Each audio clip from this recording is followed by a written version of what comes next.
from Team APS. So it's finally time for Yu-Gi-Oh! Reboot. I saw this title and I was like, all right, this is something intriguing and interesting that I need to freaking check out, because I've been thinking to myself, like, Yu-Gi-Oh's in a weird state right now where, you know, it's not overly of any interest when it comes to like the newer animations. So it's like, at what point do you just hit the restart button and try to tell like a new story, or even like even like in the same universe but from a different perspective? Like, you know, let's say you go back to the Duel Monsters, but you know the main character isn't Yugi. The main character is like someone else who's in the same universe and world as Yugi, and it's like all kind of like, you know, it's basically seen from someone's perspective. Like, Yugi's doing all this stuff, but this person's also dueling and trying to, like, you know, compete in all these tournaments, but you know they're not getting Yugi's level. So check this out. As always, you know, check out the original video for YouTube purposes. It will be linked in the description box below. Twitch, we'll be linking it at the end of the video. So I've been thinking, does the original Yu-Gi-Oh! Duel Monsters anime need a reboot? Because the Yu-Gi-Oh! Duel Monsters anime is absolutely beloved. Closed caption really, for those truly who something rather that kind of read than struck listen. a cultural chord with people. But it's no secret that the Yu-Gi-Oh! IP in general is not as popular as it once was. I would say that Yu-Gi Mania, that is that time period where everybody was watching it on TV. I would say Yu-Gi-Oh! When it comes to popularity died out right around 5Ds. I feel like that's when most people kind of like lost interest in watching Yu-Gi-Oh! Not like particularly like playing the card game, because the card game, you know, it still remained, you know, being popular enough. But I feel like when it comes to like watching the anime, I think a lot of people just kind of like fell out of interest with it right around 5Ds. I think 5Ds was like the third one. You had Duel Monsters, GX. I think 5Ds was after that. Buying the cards, collecting merch, everybody just wanted to be involved in Yu-Gi-Oh!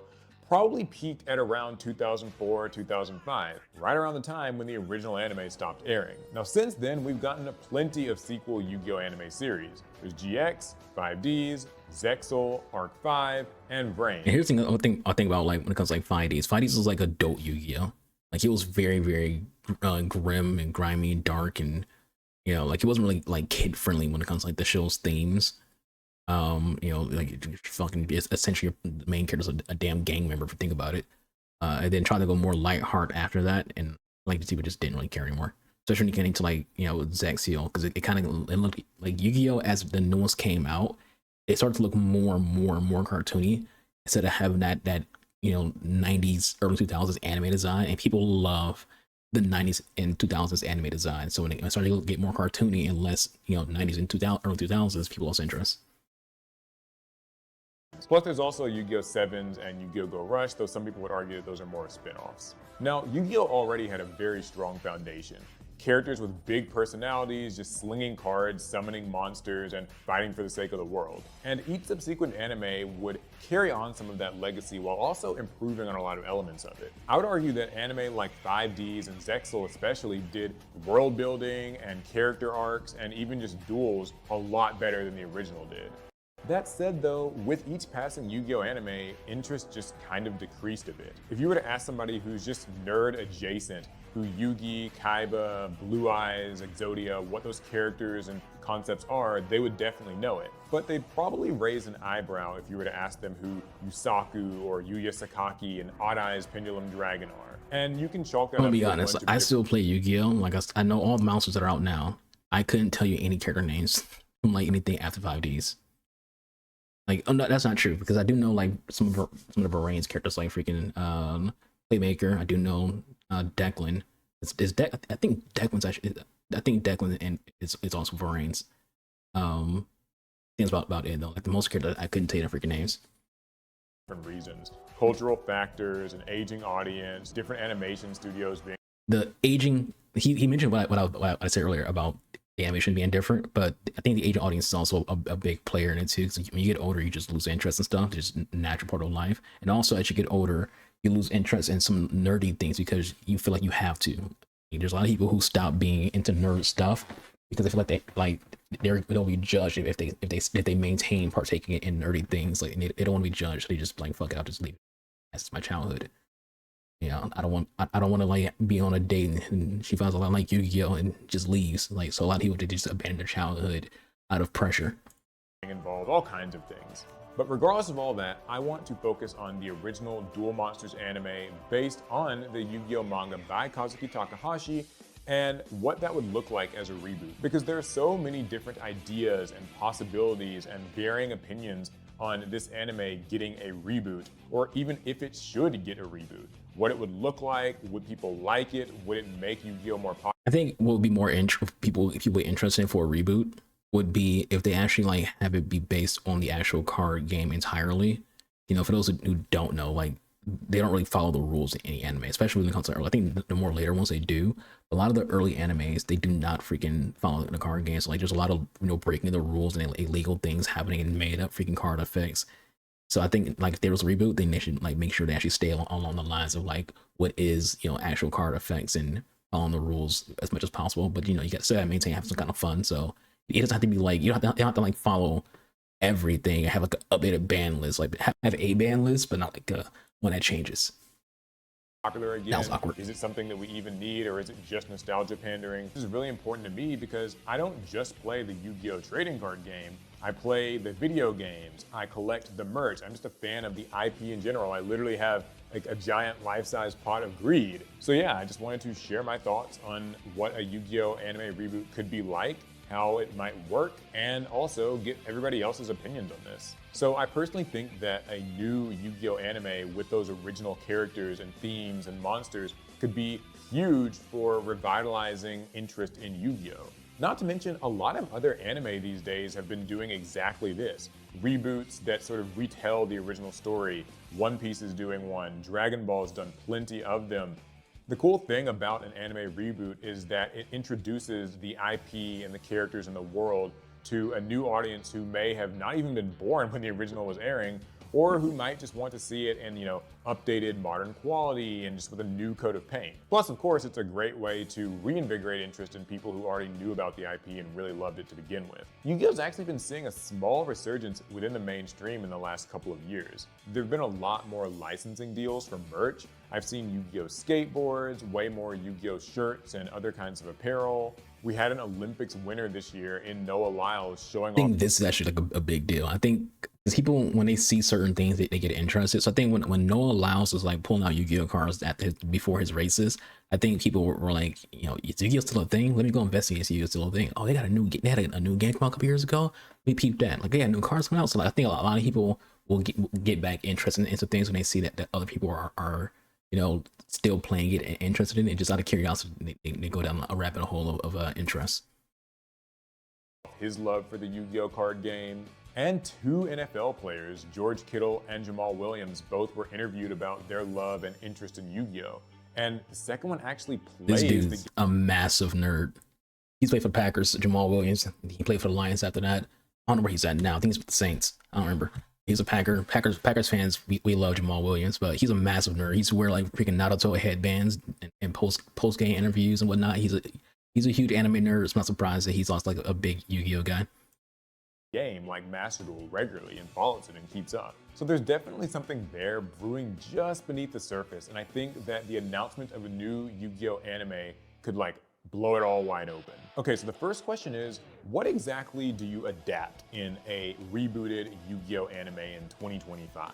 In my opinion, and just from the discourse that I've seen online, there are basically 3 different ways that you can tackle this. The first and most obvious way would be retelling the original manga work by Kazuki Takahashi more faithfully. Everybody knows about how the Yu-Gi-Oh anime does. Basically an OVA. So for those who watch anime and read mangas, you know what an OVA is. OVAs are basically manga accurate depictions of the content.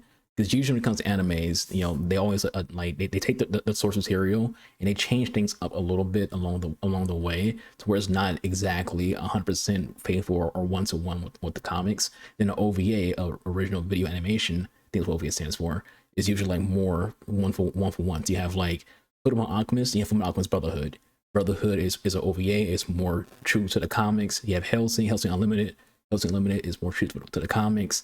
I think Dragon Ball Z Kai is supposed to be an OVA as well. You have Darker the Black has OVA. I think I remember correctly. I don't remember Darker Black OVA. feel like it did, but you generally, if you watch mangas, not watch, if you watch anime, read mangas, you know what OVA is. So Paul's thought process is, a Yu-Gi-Oh OVA, where it's like you just tell a more faithful to the comic, story of Yu-Gi-Oh instead of the four kids in Cartoon Network version of the product, where there's a lot of things changed up because things get changed up for whatever reason. Changed and censored a lot of different elements, removed weapons, references to death, religious symbols, and iconography. But actually, what a lot of people don't know is that the Yu-Gi-Oh! Duel Monsters anime just changed details from the original manga work. There's different story beats, different kind of character arcs and moments, duels played out differently. And I think that you could basically kind of revisit it with, modern animation and everything like that, but also follow the original story much more closely. Some other people want to see Yu-Gi-Oh! Season 0 actually be the one that gets adapted. And I think that this is a little bit tricky. So Yu-Gi-Oh! Season 0 was kind of the precursor to the original anime, and it certainly had some very, very dark themes to it, but it wasn't actually really about playing duel monsters. It was kind of just more of a villain of the week, game of the week, punishment of the week style show. It's very good, don't get me wrong, and it certainly has some heavier, more adult material if you're interested in that. But I don't think that it would necessarily be the most exciting reboot for the mainstream. I do think that super fans of the manga would really love it. We'll kind of put that to the side as its own separate thing. And the last major idea or concept that I hear a lot is revisiting the original story, but giving the characters updated cards, decks, and strategies that better reflect the way that the game is played today. So, for instance, a lot of legacy cards like Buster Blader and Dark Magician and Red Eyes and Flame Swordsman have, in the Yu-Gi-Oh! TCG, all gotten their own archetypes and cards and supports. And so by having these characters actually use those cards in the show, it would be a great way to sort of cross-promote the card Basically, game. you will see more Magician Rod versus Celtic Guardian, because a lot of the OG decks, even though the main characters had their ace card, Dark Magician, Blue Eyes, Red Eyes, Harvey's Lady, a lot of their other cards kind of didn't have anything to do with their ace card. Whereas like nowadays in Yu-Gi-Oh, every deck's archetype is based around that ace card. So you have numerous Dark Magician cards or cards that search and try to get Dark Magician on the field. So if there's like a remake of the show and they all have like the actual archetype for their decks, you will see Yugi using Magician Navigate instead of just some random ass freaking card to pull out freaking warriors and whatnot for his Magician deck. But also just make for more interesting, fresh duels that play out with a little bit more tension and a little bit more speed and high-octane gameplay. Because let's face it, the original Yu-Gi-Oh! Was pretty much just slinging vanilla monsters at each other back and forth and kind of top-decking into decent spells and traps when you need to eventually end the duel. Certainly great entertainment for my kid brain, but not exactly very, thought-provoking or intriguing strategic gameplay. Now, personally, I can get behind any of these options for a Yu-Gi-Oh! Anime reboot, but the thing that I resonate with most is the idea of a sort of spiritual retelling of the original Duel Monsters story. So we're obviously going to keep the same faces, Yugi, Kaiba, Joey, Pegasus, Merrick, all the people that you know and love, but we aren't actually going to necessarily do Duelist Kingdom all over again or Battle City. Instead, I think that we could have callbacks to these scenarios, but in a bit of a new light. So perhaps Pegasus does host a big tournament and invite all the top talent around the world to it, so you still get Yugi and Joey and Rex and Weevil and Mai, but it's not Duelist Kingdom again. It could be a duelist cruise. It could be kind of duels that take place in different parts around the world. It could be a tournament inside of his castle where people kind of go up different floors and play different people, and there's like a different sort of matchmaking system. It would certainly invoke the same feeling as Duelist Kingdom, but we wouldn't just be retreading the same ground. We could have the story itself play out a little bit differently. Characters could have different motivations for entering. So maybe in this one, Joey's not necessarily fighting to get prize money for his sister, but perhaps for some other reason to prove himself. Maybe Yugi's grandpa is not stuck in a TV in the Shadow Realm or whatever you want to call that.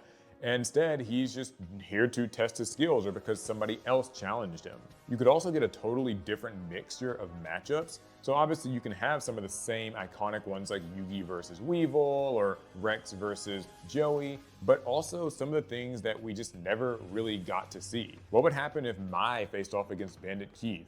What would happen if Rex and Weevil teamed up against the Paradox Brothers? I do want to reiterate that it's probably important that people can still recognize the same general ideas at play, because for a lot of people, the words Duelist Kingdom and Battle City are super nostalgic. So making sort of areas and scenarios that feel reminiscent Cool to idea. those would definitely help to kind of let people feel at ease and comfortable and make this approachable.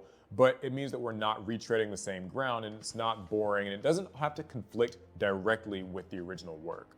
I think this would be super cool, especially because in my version of this idea, we do also utilize these characters' new support cards from the card game.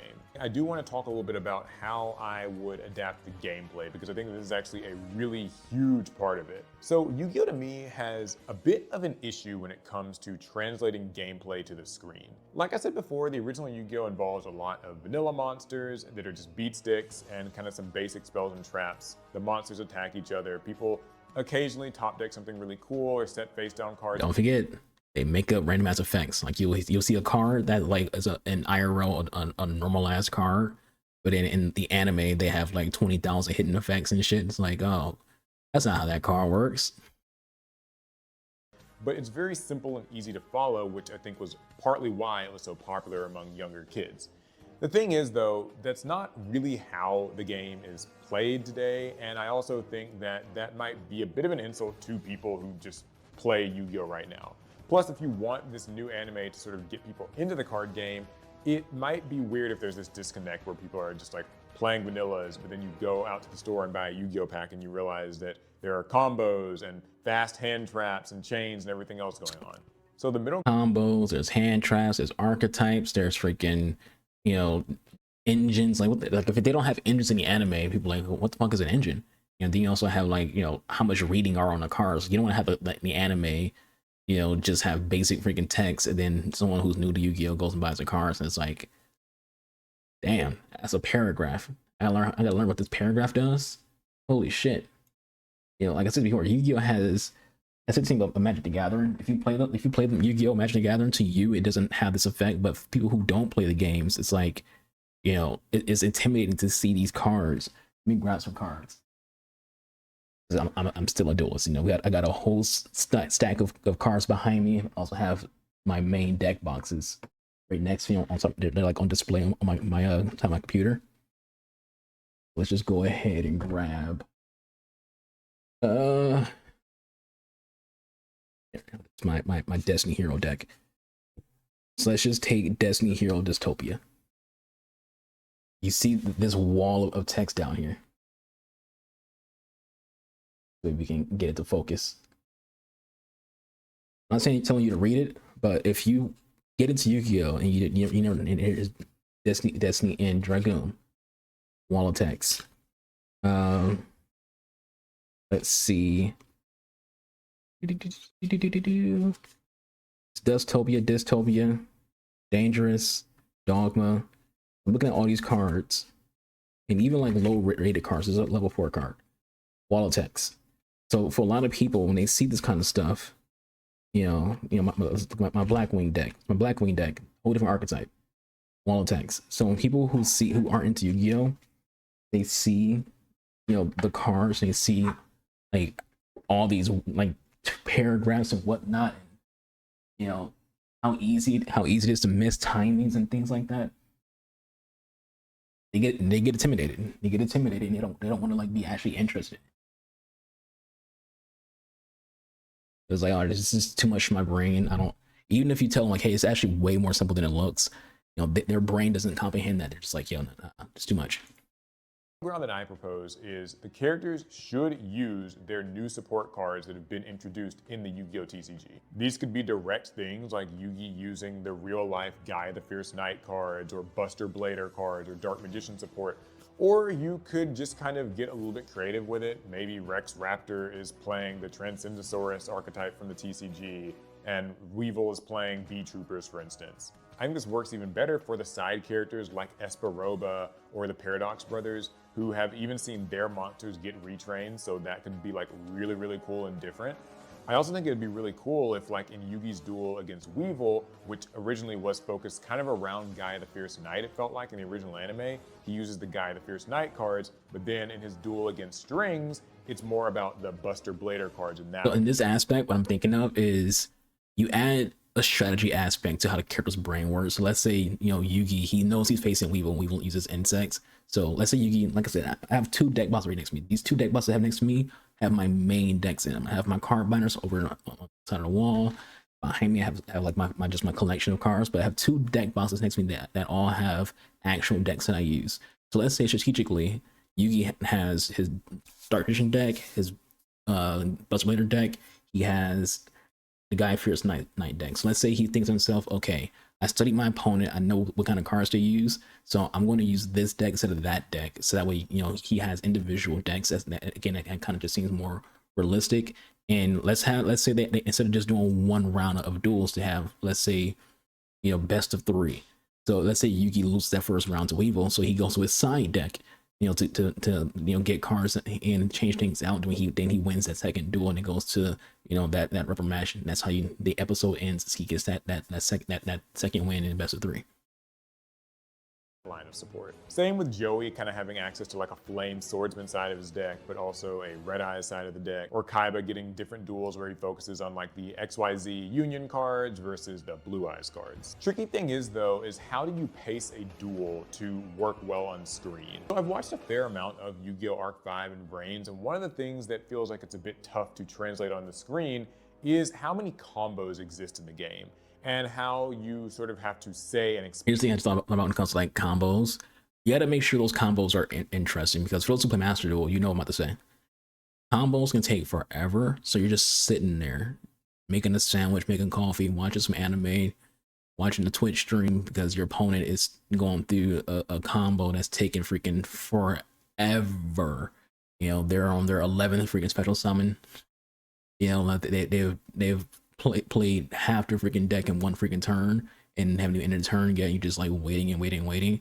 You don't want to have that issue when it comes to anime, to an anime. You don't want people get bored. It's like, oh my god, this guy's still going. So you do kind of like want to find a way to like shorten it, and shorten combos, or have like limits to where the characters can't just sit there and play 11 special summons in 1 duel.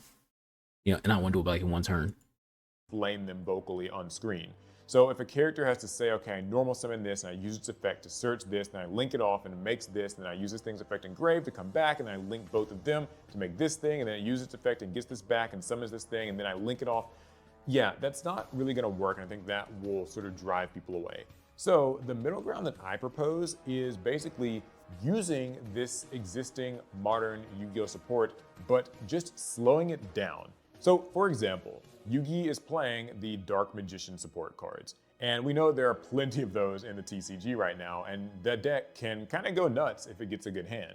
But we're actually going to just focus on a couple of cards early on in the duel. So Yugi starts by normal summoning Magician's Rod. It's pretty weak, it's pretty basic. He uses its effect to get Magician's Circle. He uses Magician's Circle to search his deck for another Dark Magician card, and then he sets 1 card face down. All right, what I will say about what he's saying here, my main deck is a Dark Magician deck. So even though both these cards have a wall of text, what they do is very simplistic. You don't have to actually explain the entirety of what these cards do, both to your opponent or in an anime, because they're very simplistic and how they work. You can just say basic stuff like, all right, I play Magician Rod. Magician Rod allows me to search. I search Dark Magic Circle. Magic Circle lets you freaking go through my deck to find 3 cards named Dark Magician. If they're not Dark Magician, then I can reorder them, but I can't do anything else with that. But they are named Dark Magician and name or in their text. I can put that card in my hand. Done. You can say it a lot simplistic than that. I kind of just butchered that explanation, but it's, even though it's a wall of text, you can explain how they work very, very simplistically. We're gonna say it's Magician's Navigation, and then that's the end of the turn. Yes, I'm aware that like another thing I was going to mention, like if you want to watch me play, because I've done Master Duel streams, I've done Master Duel videos on YouTube. When you watch me play Master Duel, I do a lot of my plays very quickly. Why? Because I know what my cards do. I don't net deck. I know exactly what every card in my deck does when I play the game, so I'm able to actually just do what I need to do. Like boom, boom, boom, boom, boom, boom, boom. In my turn for 1 first, boom, boom, boom, boom, attack, do whatever I need to do if I'm 1 second. That's what I think it's important for people to know their decks, because you don't even have to worry about freaking the knowledge of like what the full paragraph does, because you already know you know how your deck works. You know what its outs are. Like I said, I had a video before Master Duel. Well, I was like, it was a mirror match. I was using Dark Magician deck versus one say Dark Magician deck, and a lot of the people just kept misplaying because they don't know what some of their cards do. It's like you didn't need to freaking do that. The modern Dark Magician deck can do way more than that in the first turn, but this is how you sort of get his strategy rolling and begin to sort of build the steps of bigger plays for next turn. So now, on his opponent's turn, Yugi's got a trap card that he can flip, and you'd be like, you activated my trap card, surprise, and summon out the Dark Magician, and then use Dark Magical Circle to get rid of one of the opponent's threats. And that's sort of a type of disruption. It makes the turns feel interactive, and it stops there. And then on his next turn, he can begin to build on that. You don't have to see everything that Dark Magician can do in one single duel. Maybe one duel is just kind of about Magician's Circle and navigation, and then in a later episode, he introduces Eternal Soul and some of the different fusion monsters that he has access to, some of the different ritual Dark Magician monsters that he's got access to. Perhaps later in the series, maybe around that Battle City recreation, is when we get to see Dark Magician Girl in her iconic first appearance, and Yugi gets to use cards like Magician's Combination and Soul Servant that actually use both of the monsters together.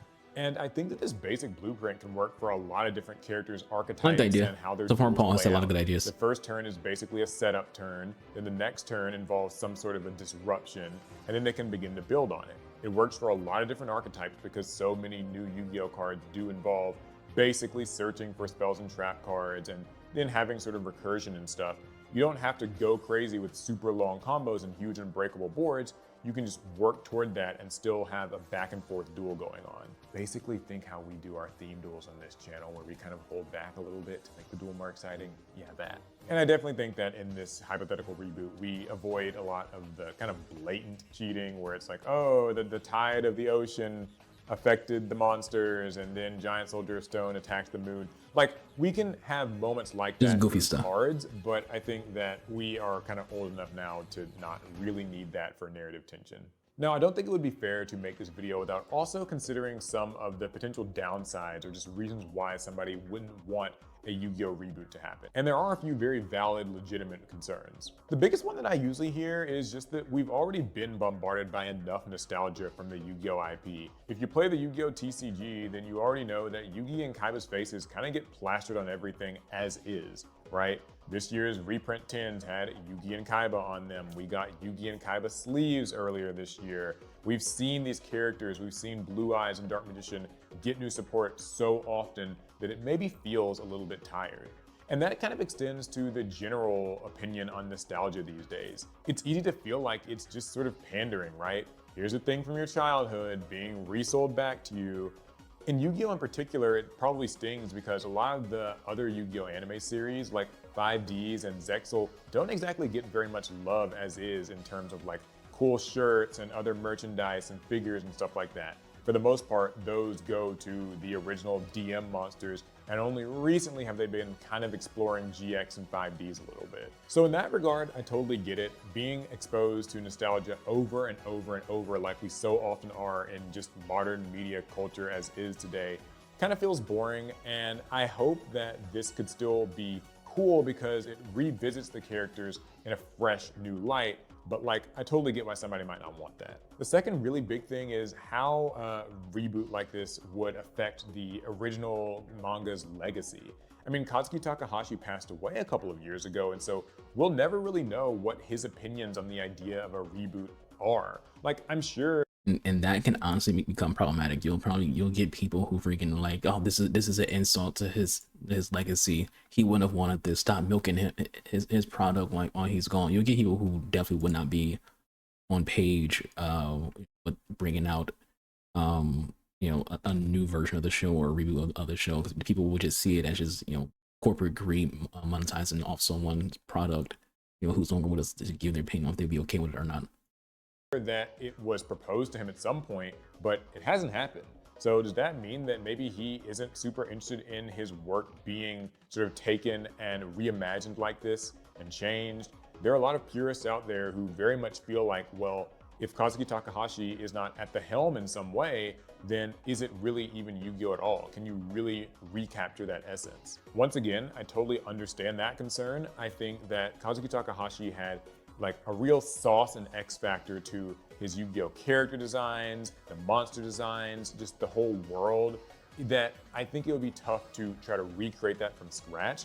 But I do think making a work that sort of just reinterprets and builds on it somewhat doesn't feel offensive to me.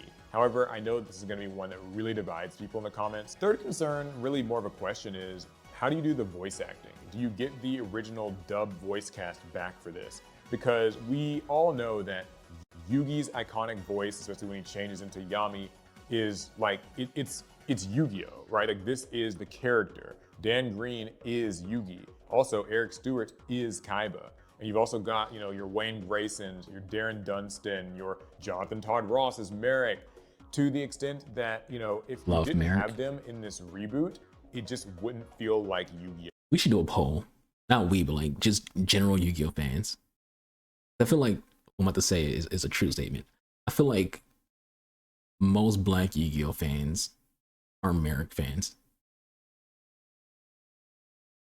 I feel like if there's a poll to ask that question, I mean, it would be in favor of it being a truthful statement. And I know people sometimes don't mind the original actors kind of being involved. In fact, a lot of them are much older now, and some just might not actually be available to work anymore, so who knows. But I do think that for at least the English release of this, and there definitely should be an English release, this should not just be like a Japanese thing. Having a dub is very important here.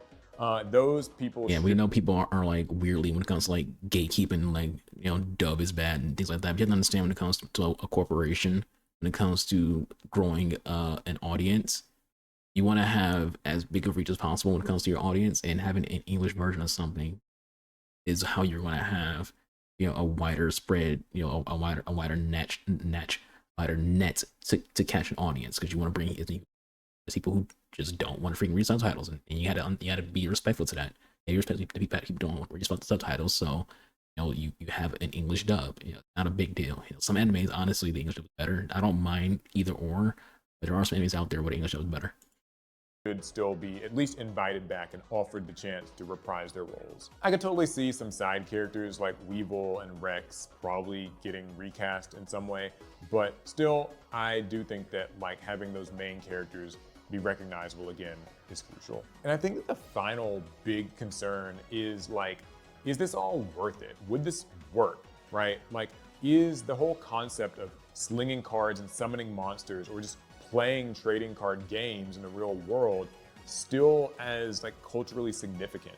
I mean, in a world where we've got social media and so on that note, what I'm thinking of is it really, are we in a society right now where having a product that goes hand in hand with animation still a thing? You know, because generally it comes to how a lot of stuff works. You have like the TV show, you have the card game. You have Pokemon, you have the card game. You have Digimon, you have Digivices. You have Power Rangers, you have Power Rangers action figures. So like a lot of children's television shows, there's always something else that goes along with it, added to the overall experience. Like, you had something else to do. You had Bakugans, you had the actual toy Bakugans, you had Beyblade, you can go out and buy some actual Beyblades, and so on and so on. So, you know, what I'm saying, like, is that still a thing now? Is it still a thing now? It's where you have to have an anime or a movie to go alongside the actual product. But again, the way I see it is all just advertising for each other and marketing for each other. So I would kind of want there to be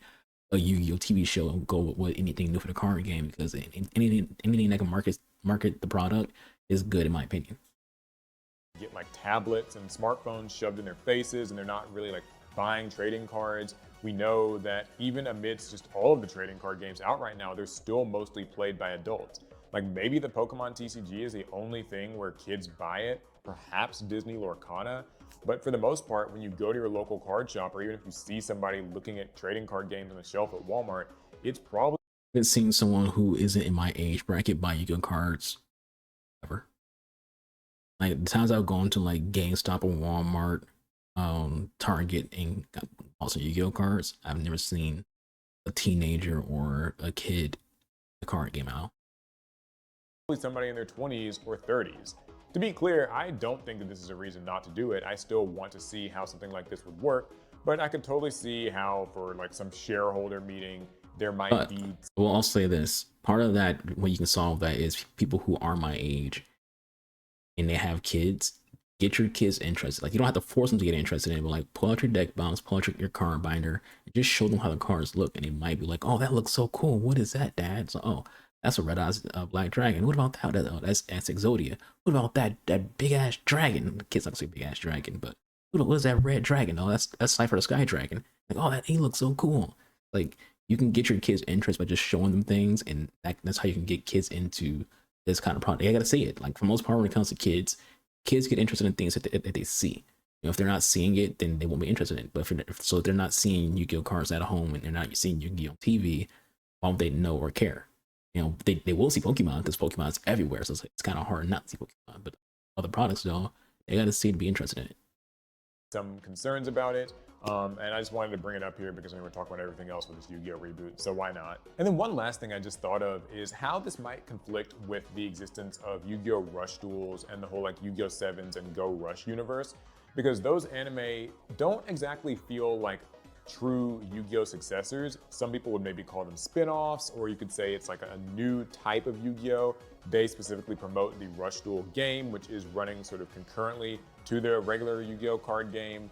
And if a new Yu-Gi-Oh anime came out and it's actually not even new, it's like a reboot of the old thing, then like it just might feel like a bit of a, I don't know, conflict of interest of some kind. Yeah, so in that way, what it says, it can be convoluted. If you have, you know, a new animation plus stuff like Rush, people who aren't interested in Yu-Gi-Oh, or people who are casually interested, can get confused or get lost on how the lore works, and you just get like a very convoluted situation.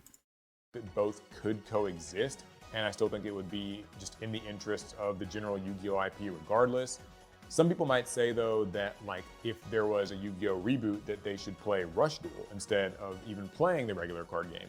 And that's something that I think is probably worth exploring. In fact, I feel like if they were going to do it, maybe having them play with Rush Duel cards would make more sense because that's like kind of an existing product that they're trying to push. And there are a lot of old school monsters getting introduced in Rush Duel, so the timing could kind of work out. But I personally still am more of just an original kind of card game enthusiast here. However, Same. just my opinion. Okay, so yeah, that's pretty much all my thoughts on a Yu-Gi-Oh anime reboot. I know I covered a lot here. I didn't actually expect this video to end up being as long as it was, but those are And my... look, as a content creator, when you start yapping, especially when you start yapping without a script, an idea that could have been 3 minutes become an idea that was an hour. Because you just be yapping. You don't have a script because a script keeps you like, you know, online. And you like not online, but like keeps you like engaged and you're following like a certain pace. You might have like some notes jotted down when you're not using a script, but you're just freeballing like dicks out. You can just get to a full yap shush.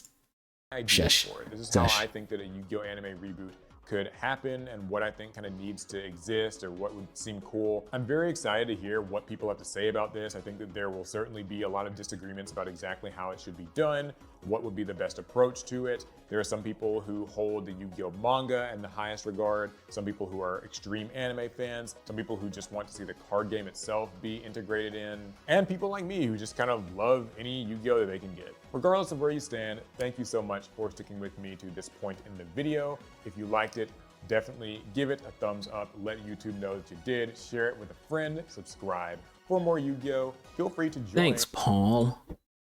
Nice video from Team APS and the guys there. I don't know if anyone else had any like partake in, you know, video other than Paul, but I always enjoy Team APS because, you know, I'm a very biased person when it comes to seeing people who look like me in the same spaces as me. People don't like hearing that, but, you know, I like seeing, you know, black men and black women sharing the same things that I'm interested in, because when I was growing up, you know, there wasn't a lot of that, whereas like now it's way more widespread. So I always enjoy seeing black nerds. Yeah, check out the original video for YouTube. It'll be linked in the description box below on Twitch. We're gonna put it right in the chat. So watch the video, leave him Team APS some love and some a like and subscribe and things of that nature.